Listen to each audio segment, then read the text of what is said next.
محترمہ فاطمہ جناح شہید رحمت اللہ علیہ، وہ شہید کیسی ہوئی یہ کہانی پھر سے ہی، لیکن قائد اعظم شہید رحمت اللہ علیہ یہ کہانی بھی پھر سے ہی۔ جب انہیں پتہ چلا کہ محترمہ فاطمہ جناح کے دفتر کے لیے ایک کرسی اور ایک میز سرکاری خزانے سے منگوایا گیا ہے، تو قائد اعظم رحمت اللہ علیہ نے بہت برہمی کا اظہار فرمایا اور کہا کہ سرکاری خزانے سے کبھی ذاتی چیزیں نہیں منگوائی جائیں گی، اور اس کرسی اور میز کو بھی واپس بھجوا دیا گیا۔ اب آتے ہیں روحانی اعتبار سے قائد اعظم رحمت اللہ علیہ کا مقام کیا تھا۔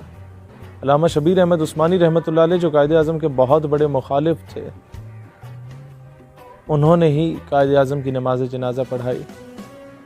جب پوچھا گیا کہ جناب آپ تو بہت بڑے مخالف تھے، آپ نے کیوں نماز جنازہ پڑھائی، تو قائد اعظم رحمت اللہ علیہ کے بارے میں کہتے ہیں کہ ہاں میں مخالف ضرور تھا، لیکن خواب میں مجھے رسول اللہ علیہ السلام کی زیارت نصیب ہوئی، ساتھ مسٹر جناح موجود تھے۔ آپ علیہ السلام نے اشارہ کر کے ان کی طرف فرمایا کہ میرا سپاہی ہے، اس سے خیانت نہ کرنا۔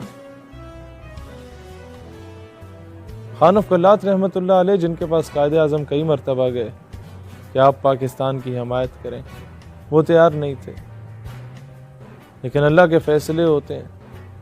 وہی خان آف کلات سب سے بڑے حامی بنے پاکستان کے۔ جب پوچھا گیا کہ آپ کیوں حامی بنے، تو کہتے ہیں خواب میں حضور علیہ السلام کی زیارت نصیب ہوتی ہے اور آپ فرماتے ہیں there is a country which is being made on the name of Islam and you are trying to betray it۔ ایک ملک جو اسلام کے نام پہ بن رہا ہے، تم اس سے خیانت کر رہے ہو۔ کہتے ہیں مجھ پہ لازم ہو گیا تو پاکستان کی حمایت کروں۔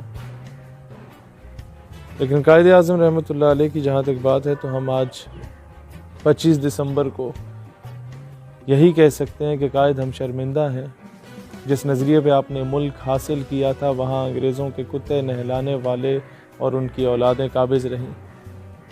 آپ کی بہن کا انتخابی نشان لالٹین ہوا کرتا تھا، اور اسی کو ایک کتیا کے گلے میں باندھ کے کراچی کی سڑکوں پہ اور گجرانوالہ کی سڑکوں پہ گھسیٹا گیا اور اس کو محترمہ فاطمہ جناح سے تشبیہ دی گئی۔ کون سی ایسی ننگی گالیاں ہیں جو قائد اعظم کی بہن کو نہیں بکی گئی تھیں جب وہ صدارتی الیکشن میں تھے؟ یہ سب کہانی پھر صحیح۔ کون سی ایمبولنس قائد اعظم کو دی گئی تھی، اور وہ دولتالے وغیرہ جو آتے تھے اور پوچھا کرتے تھے، اور ایک اور صاحب بھی جو وزیر اعظم رہے جو پوچھا کرتے تھے ڈاکٹر سے کہ قائد اعظم کی صحت کیسی ہے۔ مائی بردر اس کتاب میں محترمہ لکھتی ہیں جس کتاب پہ پابندی عائد کر دی گئی۔ ڈاکٹر جھڑک دیتا تھا کہ دفع ہو جاؤ۔